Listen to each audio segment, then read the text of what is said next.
Hello दोस्तों, good evening, नमस्कार। आप सबका एक बार फिर से बहुत बहुत स्वागत है आप सभी के अपने यूट्यूब चैनल परीक्षा की शिक्षा में। आई होप कि आप सभी अच्छे होंगे, आपकी तैयारी बढ़िया तरीके से चल रही होगी। तो जो बच्चे के पास फर्स्ट टाइम है, पहली बार नए बच्चों को बताती है हमारे जब जब की बीएड परीक्षा 2024 की तैयारी रेगुलर बेसिस पे करवा दी। जिसे भी तैयारी पूरी करनी चाहते हो चैनल को सब्सक्राइब करके हमारे साथ जुड़ जाइए। उसके बाद जो बेल आइकन है उसको आप सभी लोग ऑन कर लेंगे, ठीक है। क्लास का जो समय देख लीजिए, जीके जिसकी जो क्लासेस डेली सुबह 10 बजे देखने को मिले, रीजनिंग की जो क्लासेस दोपहर को 2, हिंदी की जो क्लासेस आती है शाम को 7 बजे देखने को मिले, ठीक है। तो हमारे जो क्लासेस का शेड्यूल है इसको आप याद करके रखिए। इसी टाइप का क्लासेस जो रोजना है अपनी तैयारी को जो है पूरा करना है, ठीक है। बाकी आप सबको देखिए पीडीएफ क्लब का हमारे टेलीग्राम का जो चैनल है उसको ज्वाइन करना। परीक्षा की शिक्षा हमारा टेलीग्राम का चैनल है, नीचे डिस्क्रिप्शन आप सबको जो है इसका लिंक मिल जाएगा। फटाफट ये टेलीग्राम चैनल ज्वाइन हो जाइए। यहाँ पे देखिए जुड़ेंगे तो आपको क्लास का अपडेट हो डेली बेसिस पे मिल जाता है, और जो आपका एग्जाम का अपडेट हो वो भी आपको यहाँ पे बता दिया जाए, ठीक है। अगर आपको हमसे कुछ पूछना है, कोई बात करनी है, तो आप हमें इंस्टाग्राम पे आके फॉलो करके मैसेज कर सकते हैं। परीक्षा की शिक्षा का हमारा जो है इंस्टाग्राम का पेज है, नीचे डिस्क्रिप्शन में आप सबको इसका भी लिंक मिल जाएगा, ठीक है। तो फटाफट जाइए, दोनों जगह से आप हमें ज्वाइन कर लीजिए, ठीक है। तो चलिए क्लास स्टार्ट करेंगे। स्टार्ट करने से पहले जिसने क्लास को लाइक नहीं है, क्लास को एक एक लाइक कर दीजिए, क्लास को अपने दोस्तों के साथ जो है शेयर भी कर दीजिए, ठीक है। तो चलिए क्लास स्टार्ट करें, ध्यान से देखें क्या पूछा गया। क्वेश्चन नंबर जो है 51 सबकी क्लास स्टार्ट हो रही है। कामायनी के रचनाकार कौन है? बहुत इंपॉर्टेंट क्वेश्चन है पहले वाला, ठीक है। कामायनी के रचनाकार कौन है साथियों? इसका राइट आंसर क्या हो जाएगा? प्रसाद है, पंत है, निराला है या महादेवी वर्मा है? कौन? तो देखिए कमायनी के रचनाकार आपके जयशंकर प्रसाद हो जाएंगे, जो आपका दिया गया पे ये वाला विकल्प आपका राइट आंसर हो जाएगा, ठीक है। क्लियर सब इसके बारे में? ठीक, क्लियर। अगला क्वेश्चन देखिए 52 नंबर है, बताएंगे राइट आंसर को। पानी पानी होना का क्या अर्थ है? बताइए, पानी पानी होना का क्या अर्थ होता है? तो पानी पानी होना का अर्थ हो जाएगा साथियों अत्यंत लज्जित होना, जो आपका ये वाला विकल्प देगा आपका यहाँ पे राइट आंसर हो जाएगा, ठीक है। क्लियर। पानी पानी होना का अर्थ हो जाएगा अत्यंत लज्जित होना, ठीक है। क्लियर हो गया इसके बारे में? ठीक है। अगले क्वेश्चन बढ़ेंगे 53 नंबर, 53 नंबर पे बताएंगे राइट आंसर होगा। दया सागर किस प्रकार का शब्द? बताइए, दया सागर। दया यानी कि दया का सागर, ठीक है। दया का सागर यानी कि यहाँ पर जो होगा दया और सागर दो शब्दों से मिलकर बना है, यानी कि आपका यौगिक शब्द हो जाएगा, जो आपका दिया गया बेला विकल्प 53 पे आपका सही उत्तर हो जाएगा, ठीक है। क्लियर हो गया इसके बारे में?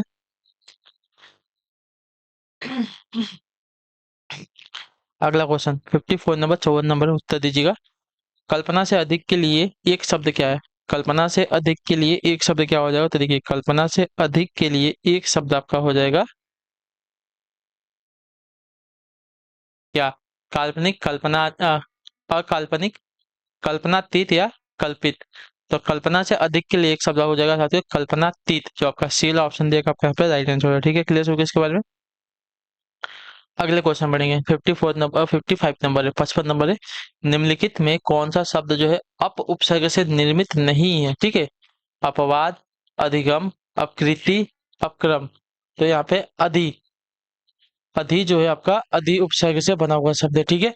अप उपसर्ग से बना हुआ शब्द नहीं है, तो जो आपका बी वाला ऑप्शन देगा आपका यहाँ पे सही उत्तर हो जाएगा, ठीक है। क्लियर सभी को इसके बारे में? अगले क्वेश्चन बढ़ेंगे 56 नंबर है, उत्तर देने की कोशिश करेंगे। राइट आंसर का क्या रहेगा? निम्नलिखित में से किसकी वर्तनी आपकी शुद्ध है?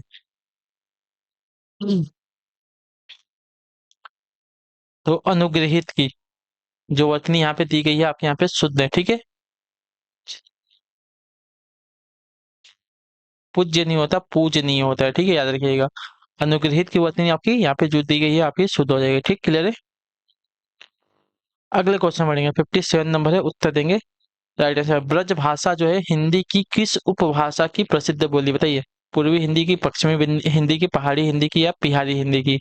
तो ब्रज भाषा की अगर बात करें तो ब्रज भाषा जो आपका देखिए पश्चिमी हिंदी की प्रसिद्ध बोली हो जाएगी, इतने याद रखिएगा, ठीक है। तो जो आपका दिया गया यहाँ पे बी वाला विकल्प आपका राइट आंसर होगा, ठीक है। क्लियर होगा इसके बारे में? ब्रज भाषा जो है किसमें आती है? पश्चिमी हिंदी की बोली में आती है, इतने याद रखिएगा। अगले क्वेश्चन बढ़ेंगे आपका देखिए 58 नंबर है। अन्ना भाव किस प्रकार का समास है? बताइए, अन्ना भाव जो है किस प्रकार का समास है? इसका राइट आंसर क्या हो जाएगा? तो देखिए अन्ना भाव की अगर बात करने जाएंगे साथियों, तो अन्ना भाव जो आपका साथियों हो जाएगा यहाँ पे तत्पुरुष समास का, जो आपका दिया गया यहाँ पे ये वाला विकल्प आपका राइट आंसर हो जाएगा, ठीक है। क्लियर होगा इसके बारे में? अगले क्वेश्चन बढ़ेंगे 59 नंबर पे, बताएंगे राइट आंसर का। पंचवटी किस समास का उदाहरण? बताइए, कर्मधारय का, बहुब्रीहि का, द्वंद्व का, द्विगु का।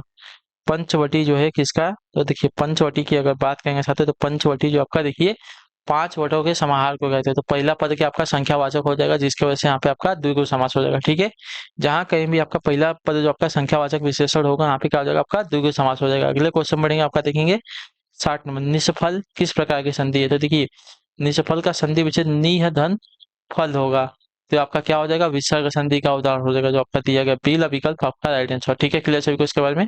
अगले क्वेश्चन बढ़ेंगे, 61 नंबर में बताएंगे आरोह शब्द का विपरीतार्थक शब्द क्या हो जाएगा। बताइए, आरोह, आरोह शब्द का विपरीतार्थक शब्द क्या हो जाएगा? तो देखिए, आरोह का विपरीतार्थक आपका अवरोह हो जाएगा, जो आपका ये वाला ऑप्शन देगा आपका यहाँ पे राइट आंसर हो जाएगा। ठीक है, क्लियर सभी को इसके बारे में।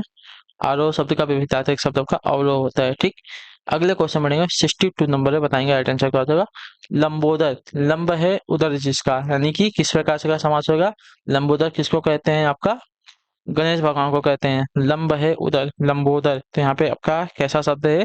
तो लंबोदर जो आपका देखिए योग गुण शब्द है, जो आपका दिया गया यहाँ पे बी का विकल्प आपका यहाँ पे राइट आंसर। लंबोदर में आपका समास कौन सा होता है? तो आपका बहुब्रीहि समास होता है, इतना याद रखिएगा। ठीक है, अगले क्वेश्चन बढ़ेंगे, 63 नंबर। चूहे का बच्चा बिल्ली ही, सॉरी, चूहे का बच्चा बिल ही खोदता है, इसका क्या अर्थ हो? बताइए, चूहे का बच्चा बिल ही खोदता है का क्या अर्थ है? तो देखिए, जन्मजात कार्य नहीं बदल सकता। ठीक है, चूहे का बच्चा क्या करेगा? बिल ही खोदेगा, यानी कि जन्मजात जो कार्य है बदल नहीं सकता, इसका अर्थ हो जाएगा, जो आपका दिया गया बी वाला विकल्प आपका सही उत्तर होगा। ठीक है, क्लियर है। अगले क्वेश्चन बनेगा 64 नंबर, बताएंगे आठ आंसर का। जो वस्तु व्यक्ति या परिस्थितियां अस्थायी भाव को जागृत करती हैं, उन्हें क्या कहते हैं? बताइए।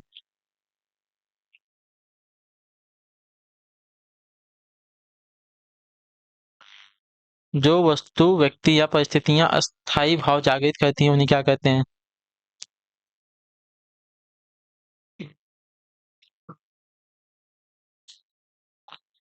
तो उन्हें जो है कि आपका विभाव कहते हैं। ठीक है, जो वस्तु व्यक्ति या परिस्थितियां अस्थायी भाव जागृत करती हैं, उन्हें जो है विभाव कहा जाता है। तो जो आपका दिया गया ये वाला विकल्प आपका यहाँ पे राइट आंसर होगा। ठीक है, क्लियर है।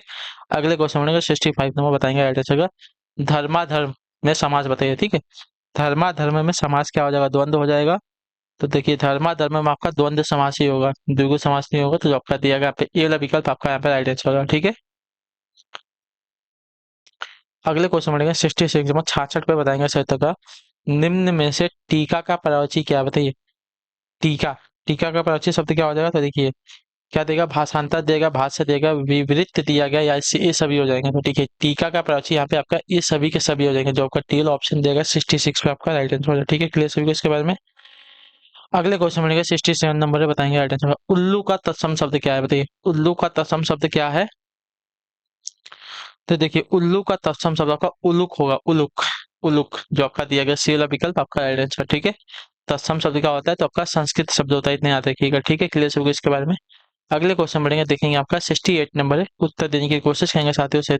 निम्नलिखित में से कौन सी जो है पूर्वी हिंदी की बोली नहीं है? ठीक है, पूर्वी हिंदी की बोली इसमें से कौन सी नहीं है? अवधी, बघेली, मालवी, छत्तीसगढ़ी। मालवी जो होगा देखिए पूर्वी हिंदी की बोली में नहीं आएगा, इतना याद रखिएगा। बाकी अवधी, बघेली, छत्तीसगढ़ी, ये सभी के सभी जो आपकी पूर्वी हिंदी की बोली में आ जाएंगे। ठीक है, क्लियर सभी इसके बारे में। मालवी हो सकता है, मारवाड़ी, या तो पश्चिमी हिंदी की बोली में आएगा। ठीक है, अगले क्वेश्चन बढ़ेगा 69 नंबर, बताएंगे आंसर क्या होगा। निम्न में से कौन सा जो है बादल का प्रवची है ना? तो अम्बुद, बलाहक, जिमुत, ये सभी के सभी जो आपके देखिए बादल के प्रवची हो जाएंगे, जो आपका टीएल ऑप्शन देगा आपका यहाँ पे राइट आंसर। ठीक है, अगले क्वेश्चन बढ़ेंगे 70 नंबर, ध्यान से देख के बताएंगे राइट आंसर क्या होगा। राहत का विलोम शब्द क्या होगा? बताइए, राहत का विलोम शब्द क्या होगा? तो राहत, राहत का हो जाएगा साथियों प्रकोप, प्रकोप से राहत मिलती है हमको। तो जो आपका दिया गया ये वाला विकल्प आपका राइट आंसर हो जाएगा। ठीक है, क्लियर है। तो जो आपका ये वाला ऑप्शन दिया गया है, राहत का विलोम शब्द का प्रकोप हो जाएगा। अगले क्वेश्चन बढ़ेगा आपका 71 नंबर, बताएंगे राइट आंसर। सातत्य का विलोम क्या होते हैं? सातत्य का विलोम शब्द क्या हो जाएगा? बताएंगे की कोशिश करेंगे आप सभी लोग। तो सातत्य के विलोम के बात कर लेंगे आप लोग, तो असातत्य हो जाएगा, जो आपका दिया गया यहाँ पे पी वाला विकल्प आपका राइट आंसर। ठीक है, क्लियर होगा इसके बारे में। ठीक, क्लियर है। अगले क्वेश्चन बढ़ेंगे आपका 72 नंबर, उत्तर देने की कोशिश करेंगे साथियों राइट आंसर। मछली का तत्सम शब्द क्या है? बताइए, मछली का तत्सम शब्द, यानी कि मछली का जो संस्कृत शब्द है क्या हो जाएगा? तो मत्स्य हो जाएगा, जो आपका बी वाला विकल्प देगा आपका राइट आंसर हो जाएगा। ठीक है, क्लियर सभी को इसके बारे में। अगला क्वेश्चन पढ़ेंगे, 73 नंबर है, ध्यान से देख के बताएंगे राइट आंसर। प्रतिहिंसा में कौन सा उपसर्ग जो है प्रयुक्त हुआ है? प्रतिहिंसा में कौन सा उपसर्ग जो है प्रयुक्त हुआ है? इसका सही उत्तर क्या हो सकता है? देखिए प्रतिहिंसा, तो प्रतिहिंसा में आपका क्या लगा है? प्रति उपसर्ग लगा है, याद रखिएगा, ठीक है। जो आगे लगता है उसको उपसर्ग लगते हैं कहते हैं, जो पीछे लगता है उसको प्रत्यय कहते हैं, इतना याद रखिएगा, ठीक है, क्लियर है। 74 नंबर, विद्याधन अर्थी किसका संधि विच्छेद बताइए? विद्याधन अर्थी जो है किसका संधि विच्छेद हो जाएगा? तो विद्यार्थी का, लेकिन विद्यार्थी कौन सा वाला यहाँ पे राइट आंसर हो जाएगा?